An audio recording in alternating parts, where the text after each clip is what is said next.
안녕하세요. 오늘은 2021년 1월 13일 수요일 아침이 되겠습니다. 오늘 아침 읽어주는 나나이모 제일교회 사람들 카페 시작을 합니다. 오늘 날씨도 그렇고 여러 가지로 좀 그렇습니다. 어저께 저희 친구가 전립선암으로 수술을 받았습니다. 그래서 그 친구가 작사 작곡한 찬양을 한번 들려드리겠습니다. 우울하지 말고 경쾌하라고 하는 의미에서 경쾌한 음악을 찾았습니다. 제목은 주님과 함께 가면이라고 하는 찬양입니다. 다 같이 들어보시겠습니다.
네, 감사합니다.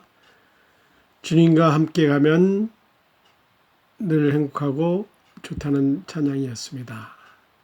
여러분들 항상 주님과 동행하시기를 바랍니다. 알림 게시판 방을 열어보겠습니다. 찬양 듣기 나눔을 시작합니다. 라고 하는 글이 올라와 있습니다. 성도 여러분, 매일 아침 나나이모 제일교회에서 보내드리는 큐티와 함께 아침을 맞이하는 것이 참 기쁘고 행복한 것이라 생각합니다. 아침에 간단하고 짧게 하나님의 말씀을 묵상하고 시작하면 하루가 즐겁습니다. 지난번에 함께 공유하면 좋겠다고 했더니 성도님들이 반응이 좋았습니다. 카톡에서 아침에 매일 큐티 문자를 받으니 은혜롭고 귀한 시간이라고 했습니다. 이번에는 찬양 듣기 나눔을 추천합니다. 매일 아침 읽어드리는 카페에 올라와 있는 찬양을 카톡으로 받아 들을 수 있습니다. 매일 큐티를 하시는 성도들에게는 말씀과 함께 오늘부터 찬양을 보내드리겠습니다.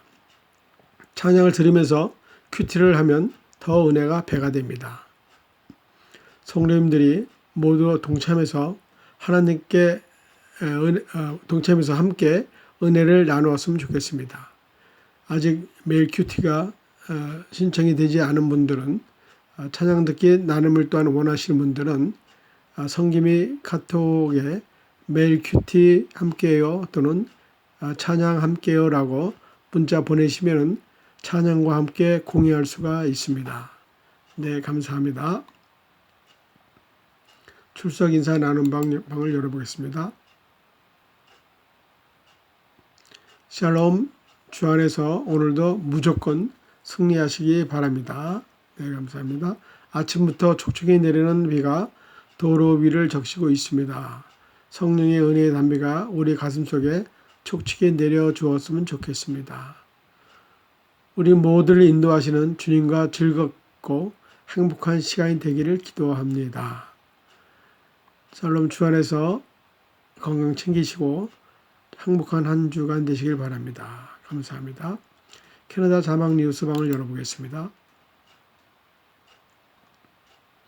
오늘은 2021년 12월 어저께까지 12일 화요일 캐나다 국민 60%가 코로나19 백신 가능해지자마자 바로 맞을 생각이다라고 이렇게 이야기를 했다고 합니다. 여러분들도 백신이 여러분들에게 맞을 기회가 오면은 맞으시기 바랍니다. 부작용도 별로 없는 것 같습니다. 한 줄 메모장 방을 열어보겠습니다. 샬롬, 오늘은 갑자기 위에 써있는 매일 출석하는 회원에게는 개근상을 드립니다라는 문구가 눈에 들어왔습니다. 1년 개근상, 미련하지만 대단합니다. 꾸준하다는 것은 사랑과 관심이 없으면 할 수 없는 것이라 생각합니다. 남들이 보기에는 미련해 보이지만 한 곳에 집착하여 맡겨진 일에 최선을 다하는 것이 사랑이 없으면 어렵다는 것을 잘 알고 있습니다. 사랑은 남을 위하는 마음일 것입니다. 주님이 그러셨던 것처럼 오늘도 여러분을 사랑합니다.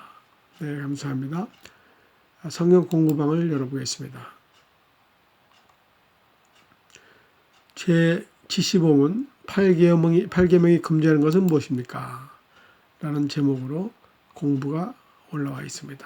답은 8계명이 금지하는 것은 우리 자신이나 이웃의 재물과 재산을 부당하게 축내는 것입니다.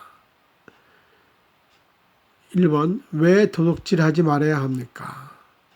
하나님께서 각 사람에게 재물과 재산과 땅을 소유로 주심, 즉 하나님께서 각 사람에게 사유재산권을 주셨기 때문에 그것을 존중해야 합니다. 두 번째, 사유재산권에 대하여 성경은 어떻게 이야기합니까? 모든 만물은 하나님의 것입니다. 사람에게 상대적 의미에서 일치적으로 소유권인 사유권, 재산권을 부여해 주셨습니다. 세 번째로 성경이 가르치는 바른 물질과는 상대적 의미에서의 사유재산권을 인정하는 것입니다. 이것에 대해서 설명해 보세요. 모든 만물, 모든 물질은 하나님의 것이고 사람은 하나님으로부터 물질을 맡아 관리하는 청지기의 역할을 맡았습니다.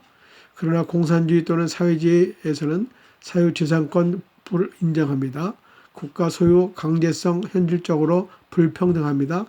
초대교회 때에도 사유재산권이 인정되었고 성도들이 자발적인 인구 구제와 헌금의 삶을 산 것이 나타나고 있습니다.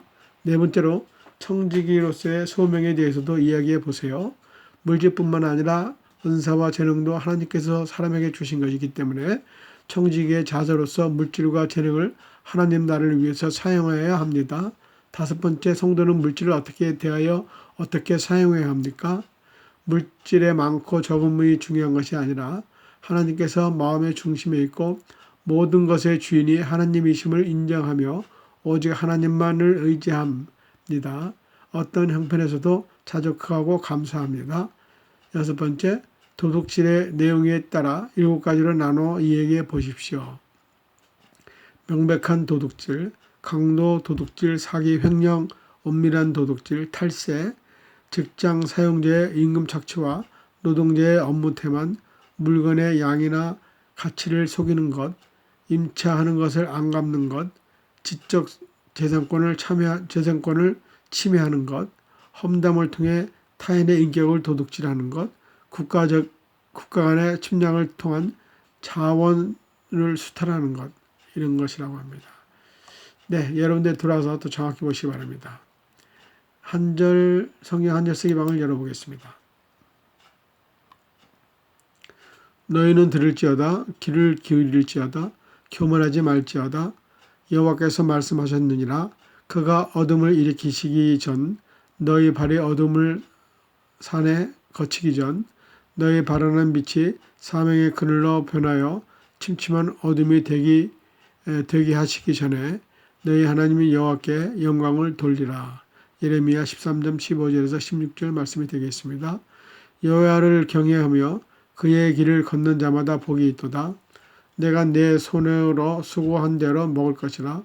내가 복되고 형통하리로다. 시편 128편 1편에서 2편입니다. 무릇 그리스도 예수 안에서 경건하게 살고자 하는 자는 박해를 받으리라. 악한 사람들과 속이는 자들은 더욱 악하여져서 속이기도 하고 또 속기도 하나니 그러나 너는 배우고 확신한 일에 거하라. 디모데후서 3장 12절에서 14절 말씀이 되겠습니다. 네, 아침 묵상방을 열어보겠습니다. 주님과 함께라고 하는 제목의 글이 올라와 있습니다.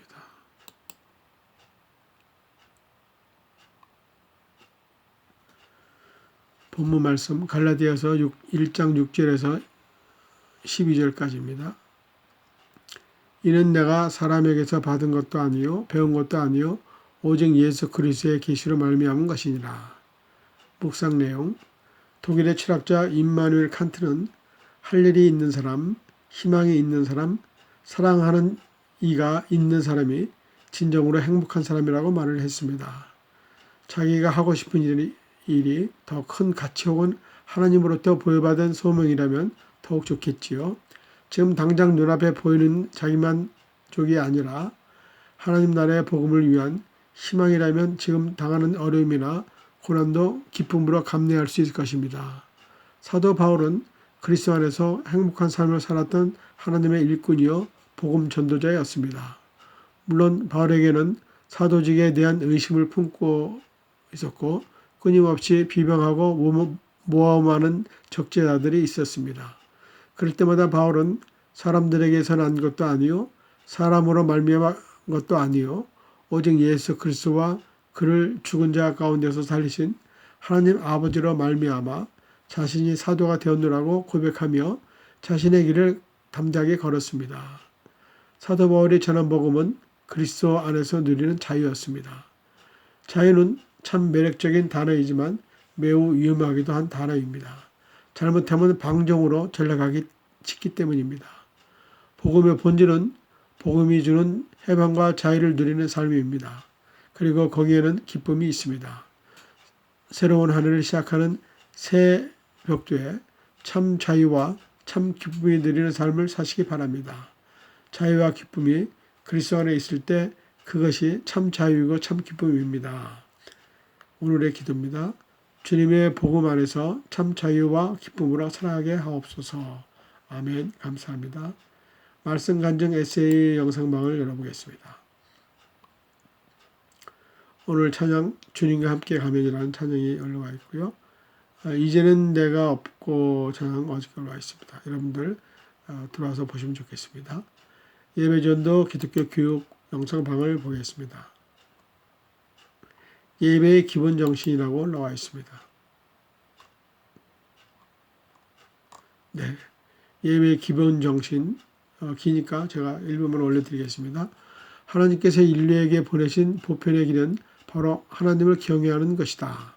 창조주이시며 역사를 주관하시고 주의 백성에게 구원을 베푸신 하나님의 인자하심에 대한 경외는 인류로 하여금 하나님의 이름에 합당한 태도를 보이는 것이다.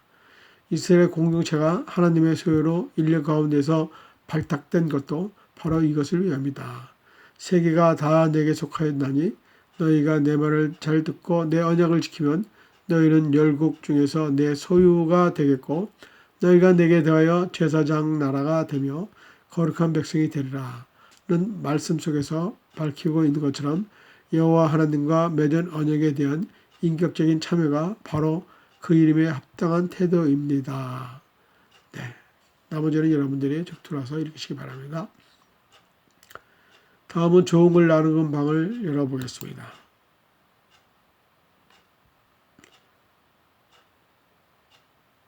자기 눈에 들 바부터 살펴보아라. 자기 눈에 들 바부터 살펴보아라라는 글입니다. 어느 마을에 항상 이웃에 대하여 헐뜯고 험담하기를 좋아하는 여자가 있었습니다. 그녀는 누구에게든지 단점을 먼저 들춰내며 창피를 주고 작은 꼬투리라도 잡아 헐뜯어 친구가 별로가 없습니다.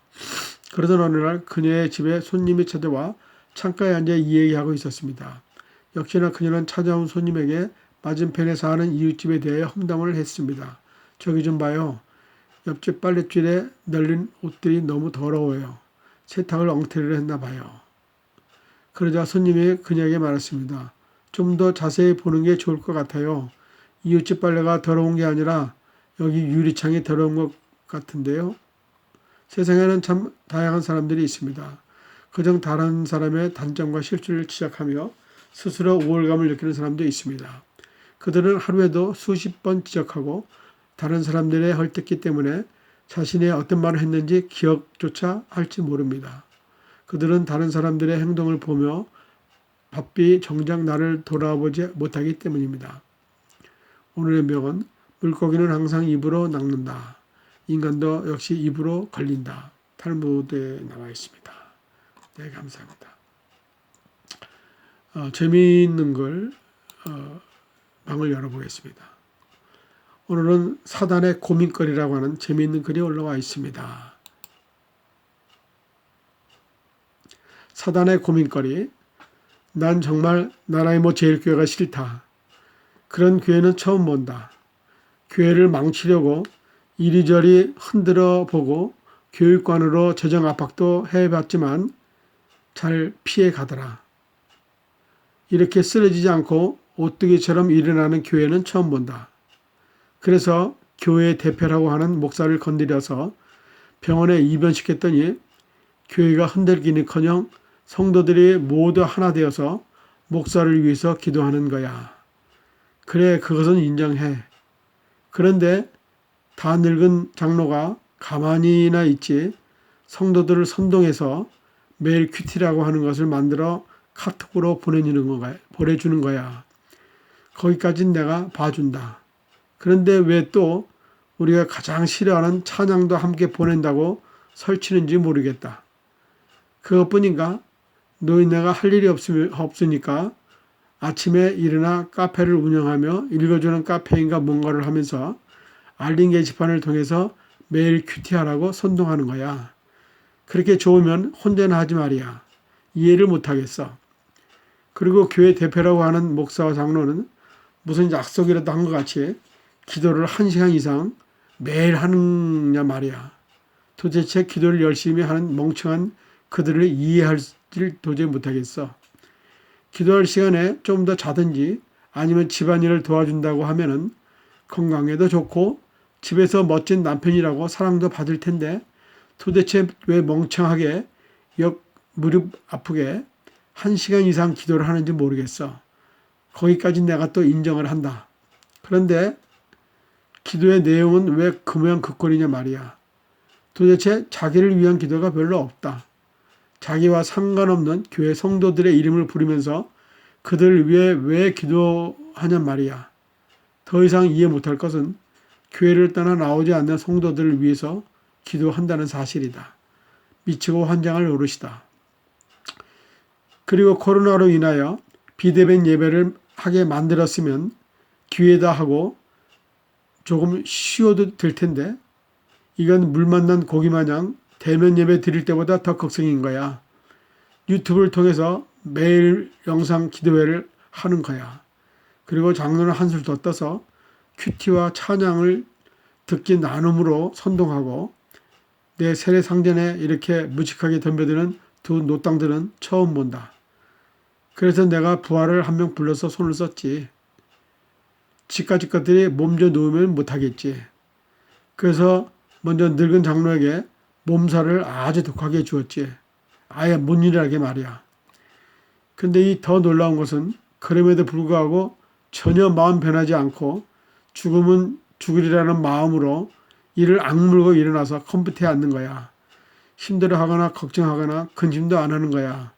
처음엔 좀 걱정을 하더라고. 그러더니 그 자체를 하나님께 감사하다는 거야. 그 이유가 뭔지 알아? 그래서 자기가 그런 가운데서도 포기하지 않고 이겨나갈 수 있는 힘을 주셔서 하나님께 감사하다는 거야. 내가 제일 짜증나고 힘든 건 그 영암탱이에게 건강하지 못하도록 더 무력함을 주어서 아주 일어나지 못하게 해야겠다고 생각을 했는데 어떻게 알았는지 이렇게 몸이 약해서 죽어도 하나님 앞에 갈 수 있으니 감사하다는 거야. 이게 말이 돼? 내 비록 예수님 다시 오실 때까지만 세상을 맡아놓고 있지만 그때까지만이라도 하나님의 제6교회를 괴롭혀 문 닫고 성도들을 흩으려고 하려고 마음먹었는데 그런데 그럴 수 있을수록 이것들은 내 마귀 왕국에 더 큰 치명을 주더라고. 이럴 때일수록 사단 마귀들이 우는 사자와 같이 기회를 노리고 달려든다고 공갈치면서 성도들에게 기도하라는 거야. 그리고 뭉쳐야 한다고 소그룹인가 뭔가를 목사와 작당해서 만들어 가지고 울타리를 치더라고. 그래서 이제 그 두 늙은 망탱이 얼굴만 봐도 이제는 정말 짜증이 나. 솔직히 좀 무서워. 내 힘으로 그 영감탱이를 둘 다 못 이긴다고 생각하니 분해. 물론 한 주먹거리도 안 되지만 이제 알겠지? 내 고민이 얼마나 큰지. 얘들아 모여서 비상대책회의를 하자. 좋은 안건 있으면 내놔봐. 네. 감사합니다. 꽁트로 만들어서 봤습니다. 여러분들은 뭉쳐야 삽니다. 무리에게서 떨어져 나가면 죽습니다. 네, 오늘 시간이 많이 지났네요. 네, 꽁트까지 읽어줬습니다. 여러분 오늘 수요일 하루도 참 좋은 날, 즐거운 날 되시기 바랍니다. 경쾌한 날 되시기 바랍니다. 오늘 여기까지 하겠습니다. 그럼 내일 아침에 다시 뵙겠습니다. 감사합니다.